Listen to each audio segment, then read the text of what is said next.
A gente continua falando das eleições americanas agora, gente. Dessa vez com a Clarissa Forner, ela é especialista em relações internacionais.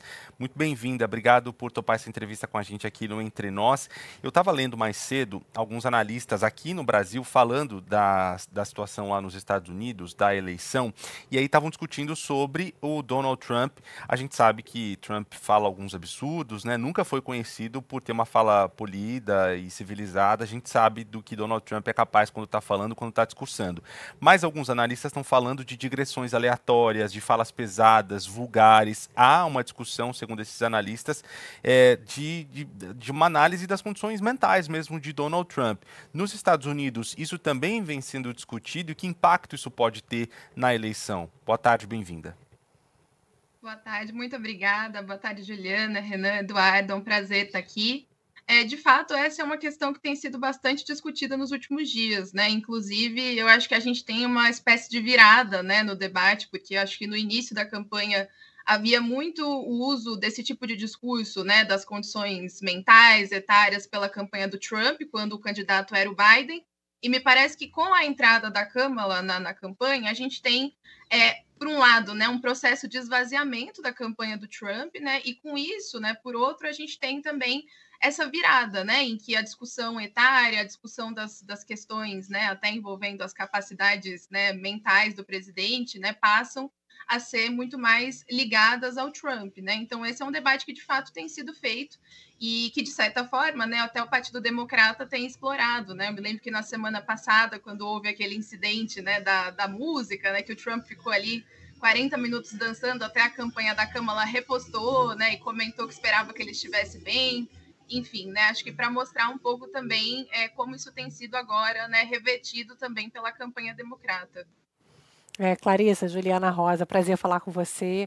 Estou trazendo aqui atualizações a todo momento, uma pressão sobre o dólar já a 5,70, com a expectativa de que o Donald Trump, agora com uma vantagem, tenha maior probabilidade de vencer as eleições, né? Um dos fatores aí para essa pressão do dólar e o quanto que é uma proposta de governo mais protecionista, mas o Biden também é um governo que também teve bastante protecionismo, mas a leitura é que com Donald Trump, fora, né, todas as barbaridades que a gente sabe, né, que ele pode fazer, a questão econômica, ela preocupa mais do ponto de vista de protecionismo, volta de inflação, alta de juros e tudo mais. O quanto que Trump pode trazer esse protecionismo maior para o mundo? Eu acho que isso existe como uma agenda de campanha, Juliana, e de fato, nesse ponto, eu diria que é um ponto em que ele e o Biden talvez não tenham se afastado tanto, né? A gente tem várias pessoas que analisam a discussão de política comercial, tarifária, que vão dizer justamente que o Biden ele acaba mantendo, né, também uma prática relativamente protecionista e também, né, com essa política talvez mais ensimesmada, vamos dizer assim, né, nesse campo tarifário e comercial. Mas o que me parece, o que a gente tem em termos de comparação, talvez, é que o governo Trump ele é mais agressivo nesse aspecto, né? Sobretudo se a gente, por exemplo, comparar questões como a relação com a China, né, em que ele leva adiante aquela questão da guerra comercial, mas a gente também sabe, né, que isso trouxe impactos muito profundos e muito deletérios para a economia norte-americana, né? Porque hoje a gente tem uma economia globalizada, interdependente, né, que faz com que sejam duas economias altamente conectadas entre si. E no momento que ele começa a usar, né, esse expediente do aumento das tarifas de forma ali bastante agressiva, isso causa muitos problemas internos, né? Inclusive problemas que a gente está observando agora no governo Biden, como essa alta da inflação e coisas do tipo. Então, assim, e a gente sabe também, né, é importante dizer que a economia é uma das pautas mais relevantes dessa eleição. Então, ainda que o Trump ele tenha um discurso, né, como sempre, né, uma retórica muito agressiva e que a gente possa até também usar esse passado da última administração como base de comparação, eu acho que o cenário que ele vai enfrentar agora economicamente é bastante agudo, né? Então, acho que fica a dúvida de qual seria a margem efetivamente para esse tipo de política, considerando os impactos que elas tiveram na outra administração. Lembrando que na outra administração o Brasil sofreu principalmente com aço e alumínio, que enfrentaram barreiras para a gente poder exportar para eles. Perfeito, exatamente, né? O Brasil, outros países da América Latina. Então, de fato, acho que é uma questão a se pensar, né? Os impactos que isso vai ter, eventualmente, se ele optar, de fato, por essas políticas. Clarissa, estamos aí a 15 dias do dia decisivo nessa eleição americana, no dia 5 de novembro.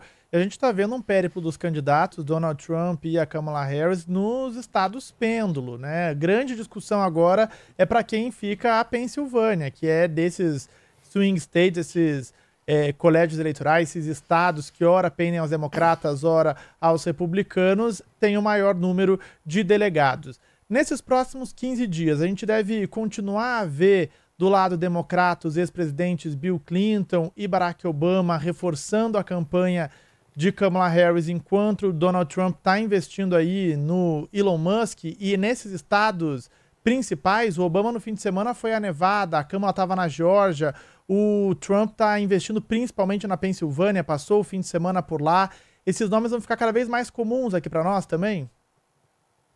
Eu acho que sim, acho que a gente pode esperar, e principalmente para a Kamala, né? Eu acho que existem dois desafios e a presença do Obama, né? Dessas figuras que vocês mencionaram, acho que explica muito isso, né? Ela tem dois desafios, que é né? Conquistar o eleitor mais moderado e, por outro lado, também conquistar aquela parcela do eleitorado negro, o eleitorado hispano-americano, que ainda não são eleitorados que estão completamente convencidos pela campanha democrata, né? Então, eu acho que trazer figuras emblemáticas, né, sobretudo o Obama, nesse caso, responde a essa demanda, e com certeza a disputa agora vai ser por esses estados pêndulo, né? A gente costuma dizer que, no fim das contas, a eleição dos Estados Unidos é definida nesses estados, e Pensilvânia eu acho que é, de fato, a grande chave, né? São 19 delegados, então, entre os swing states, né, os estados pêndulo é o maior colégio eleitoral, e, portanto, né, o que a gente pode esperar é tanto Trump quanto Kamala investindo, de fato, nas campanhas desses espaços para conquistar esse eleitor indeciso, né? Acho que a grande disputa vai ser essa agora para os próximos dias. Clarissa, a gente está acompanhando a eleição, ela está se desenrolando, ainda não foi finalizada, mas a gente consegue olhar para as eleições aqui no Brasil, por exemplo, essas eleições municipais, e eleições em outros países, como na Índia, por exemplo. Havia uma preocupação muito grande, depois de últimas eleições aqui no Brasil e nesses mesmos países, as eleições anteriores, com o avanço de notícias falsas, inclusive com o uso de inteligência artificial. Até agora a gente não tem informações, notificações, ocorrências tão grandes ou tão graves se utilizando de notícias falsas ou de tecnologias para influenciar as pessoas. A gente vê a discussão acontecendo nesses países que citei, do discurso mesmo, da narrativa dos partidos, dessas figuras tentando fazer valer a sua posição para conquistar o voto das pessoas. Claro que a eleição não terminou, mas a gente deve acompanhar essa eleição americana também seguindo essa mesma tendência? Acho que sim, acho que tanto pela perspectiva das fake news, acho que infelizmente, né, a gente fala muito nessa era da pós-verdade, né, enfim, eu acho que são conceitos válidos, né, que a gente pode usar para pensar esse contexto, e é algo que também já não é novo, né, necessariamente. Acho que desde a campanha de 2016, né, do Trump contra Hillary, né, a gente já tinha uma tendência nesse sentido.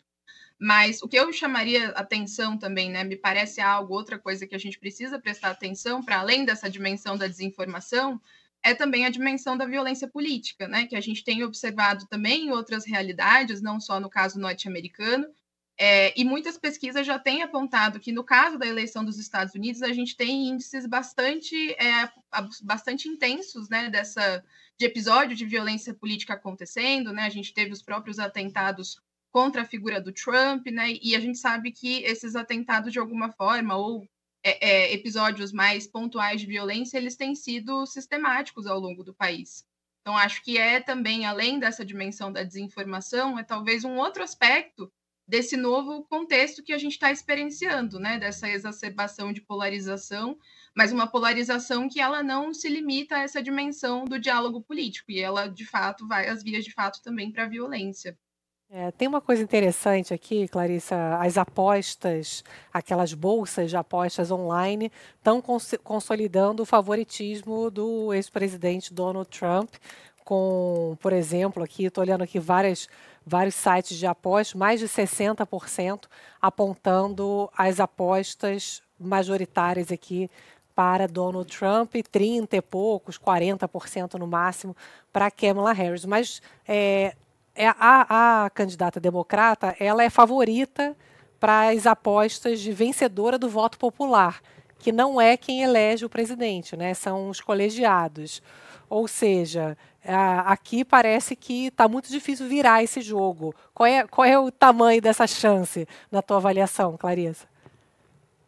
Olha, eu acho que com os números que a gente tem agora, é muito difícil a gente cravar favoritismo para qualquer um dos dois candidatos. Assim, a gente tem pesquisas que são muito acirradas, a disputa nesses swing states, né, nesses estados pêndulo, ela está muito, né, muito próxima entre os dois. E, enfim, eu acho que as pesquisas elas realmente não são conclusivas, né? Agora, de fato, eu acho que é uma questão para a gente se perguntar, né? E me parece que é sempre um debate interessante quando a gente olha para as eleições dos Estados Unidos por uma perspectiva, né, brasileira, que é justamente esse fato, né, de que lá eles têm um sistema indireto em que a gente pode ter situações em que um presidente é eleito pelo colégio eleitoral, mas não é eleito pelo voto popular. Foi inclusive o que aconteceu com o Trump também em 2016. Né? Então, a gente tem esse precedente, é algo que pode acontecer efetivamente, mas, de toda forma, eu ainda acho que é bastante cedo, talvez precipitado, para a gente cravar, né, um favoritismo para qualquer um dos dois. Pois é, agora a gente só fala em apostas, né? Fiquei curiosa. Não vou te perguntar se é para apostar. Gente, não. Não aposte. Obrigado, viu? Obrigado, viu, Clarissa, pela sua participação. Clarissa Forner, ela é especialista em relações internacionais e professora do curso de Política e Relações Internacionais da FESP São Paulo. Muito obrigado pela sua participação. Até uma próxima. Obrigada. Viu? Eu que agradeço, pessoal. Até a próxima. Valeu.